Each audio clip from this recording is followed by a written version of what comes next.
তুমি যদি free fire খেলো তাহলে আমার কথাগুলো মনোযোগ দিয়ে শুনবা, জীবনে একটা কিছু শিক্ষা পাইতে পারো।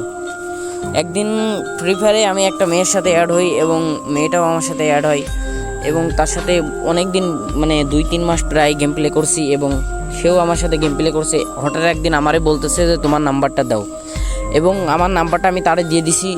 সে এবার ইমোইতে যায় আমারে নক দিছে এবং তার সাথে 8-9 মাস পর্যন্ত কথা হওয়ার পরে একদিন বলতেছে যে যে জান আমারে 100 মতো ডায়মন্ড টপ আপ করে দাও। অবশ্যই দিছি, 100 ডায়মন্ড টপ আপ করে দেওয়ার পরেও কোনো কিছুই নাই। এবং তার কিছুদিন পরে যাওয়ার পরে আবার বলতেছে জান আমারে না একটা অমুক একটা জিনিস আমার পছন্দ হয়েছে, ওইটা আমারে কিনে দাও। এবার দিছি, তারপরেও একদিন বলতেছে যে জান আমার টাকা লাগবে, কিছু টাকা দাও। এবার তারে আমি 1000 টাকা দিছি। দেওয়ার পরে এবং ইমোতে অনেক দিন কথা বলার পরেও আমরা গেমেও প্রত্যেক দিন নিয়মিত গেম খেলতাম, গ্রুপে অনেক আড্ডা দিতাম। এবং একদিন বলতেছে যে জান আমার আর রিলেশনটা রাখা হবে না।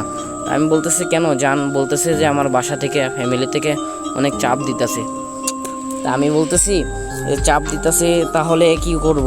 তা বলতেছে যে জান আজকে থেকে তোমার সাথে আর কথা হবে না, তোমারই ব্লক মেরে দিলাম।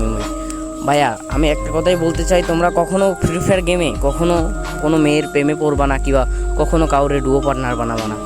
আমি তোমাদের এই কথাটাই বলতে চাই। আর ভিডিওটা কপি লিঙ্ক করে দাও যেন সব ফ্রি ফায়ার প্লেয়াররা যেন শুনতে পারে ভিডিওটা।